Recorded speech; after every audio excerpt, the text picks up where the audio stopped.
Okay, what we're doing now is removing glow plug number 3, and before I think it was kind of stuck in there, swelled up or whatever.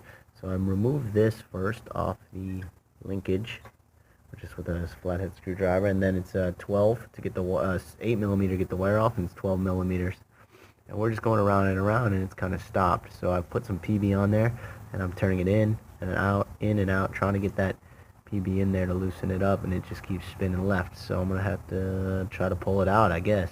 So there it is. It was about 3 hours, and finally it was the vice grips over there, so they couldn't move. And then we took a wrench and got it in there and just kind of hammered it, and it spread it, and then we turned it so we wouldn't break it off.